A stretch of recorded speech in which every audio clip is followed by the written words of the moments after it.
देखिए मित्रों, सबसे पहले तो किसी अटुए फटुए कटुए को किसी लंगर में खाने जाना ही नहीं चाहिए।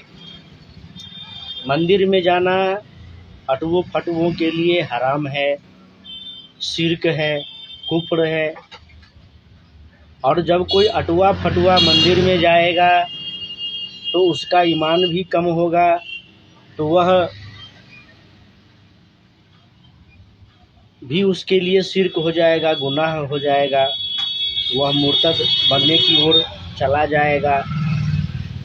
तो फिर वो लंगर में क्यों खाने जाता है? उसे तो लंगर खाने के लिए जाना ही नहीं चाहिए। तो इन लोगों का अपना नियम है, जहाँ इसको फायदा है वहाँ ये सब कुछ भूल जाता है, जहाँ नुकसान है तो वहाँ कोई बात नहीं। बाकी जब इसको अपना कुनबा बढ़ाना होता है, जो इस लोगों का अपना हसरत का झंडा बुलंद करना है, जब वो हसरत का झंडा बुलंद करना रहता है तब सारे नियम कानून लागू होता है।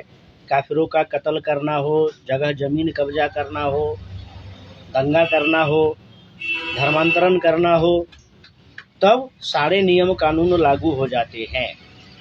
अब मान लीजिए मित्रों कि पिंकी भैया ने कोई लंगर का आयोजन किया, उसमें सारे लोग लंगर खा रहे हैं। लंगर का आयोजन तभी होता है जब कोई धार्मिक कार्य होता है, और पता है कि ये हिंदुओं का धार्मिक कार्य है, तो उसमें कोई विधर्मी जाएगा क्यों? और कोई विधर्मी जाएगा तो आज के समय में जैसा माहौल है, जैसा वातावरण है, जितनी घटनाएं होती है, स्वाभाविक सी बात है कि लोगों को गुस्सा आता है।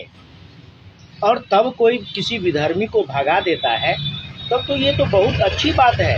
और स्वयं विधर्मी जो बाकी हर चीज के लिए, एक बूंद रंग के छींटे के लिए, एक बूंद पानी पड़ जाने के लिए तरुण खटीक की हत्या हो गई, तो अबे हरामखोर हरामजादे, तू इतना सारा दाना खाने के लिए वहां कैसे पहुंच जाता है?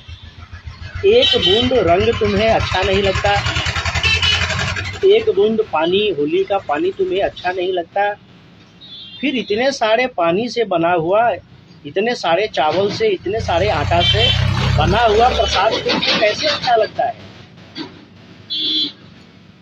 तो जो जिहादी सोशल मीडिया चैनल पिंकी भैया को या हिंदूवादी संगठनों को, कार्यकर्ताओं को अनाप शनाप कह रहा है, वो अपने आप में झांक करके देखे कि तुमको एक रंग पसंद नहीं है, पानी का बूंद का छींटा पसंद नहीं है, और तुम हराम का मिलता है तो जाकर के वहाँ पर पहुँच जाते हो भरपेट खाने के लिए।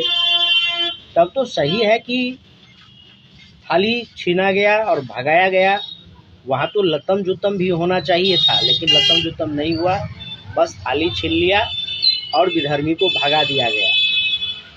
और मैं भी मित्रों ऐसा बोलने पर इसलिए मजबूर हुआ क्योंकि उस घटना को लेकर के कि लंगर चल रहा था, एक विधर्मी वहां पहुंचा और पिंकी भैया ने कहा हम किसी विधर्मी को लंगर का प्रसाद नहीं दे देंगे।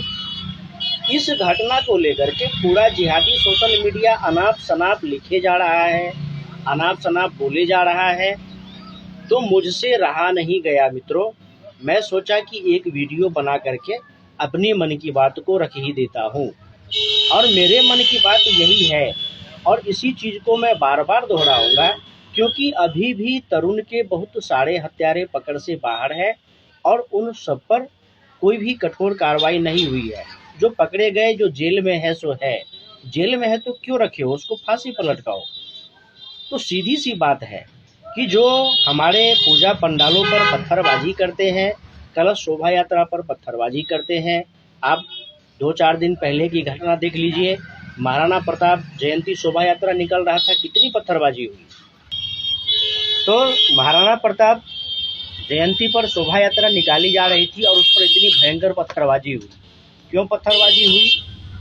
तो सीधी सी बात है कि जो हमारे शत्रु है उसके साथ हम मित्रता नहीं कर सकते, हम व्यवहार रख सकते हैं, व्यवहार वहीं तक रख सकते हैं जहाँ तक काम है, और प्रयास करने चाहिए कि हमें तो कोई काम ही नहीं करवाना है इन लोगों से, हमें कोई काम भी नहीं रखना है, हमें कोई मतलब ही नहीं रखना है। हम तो चाहते हैं कि ये लोग जाए, पाकिस्तान जाए, बांग्लादेश जाए, अरब जाए, 57 मुल्कों में कहीं भी जाए, हमारा बोझ हल्का करे, हमारे देश से ये लोग चले जाए, लेकिन वो भी नहीं हो रहा है। तो तत्काल आवश्यकता है कि पिंकी भैया ने बिल्कुल सही किया है मित्रों, और ऐसे लोगों की आवश्यकता है। हम लोग, कोई कहीं से है, कोई महाराष्ट्र, कोई गुजरात, कोई राजस्थान, हरियाणा, दिल्ली, कोई बिहार, सोशल मीडिया एक ऐसा माध्यम मिला है कि हम कहीं से भी समाचार सुनते हैं, देखते हैं, हम उस बातों को रखते हैं और वो लोगों तक पहुंच जाता है। हमारी भावनाएं, हमारा जो उद्देश्य है, लक्ष्य है, हमारा जो सनातन हिंदू धर्म है, भारत राष्ट्र है, इसके हित के लिए बोलना, कार्य करना, यह हम सभी हिंदुओं का दायित्व है और यह करते ही रहेंगे और विधर्मियों को सबक सिखाते रहेंगे।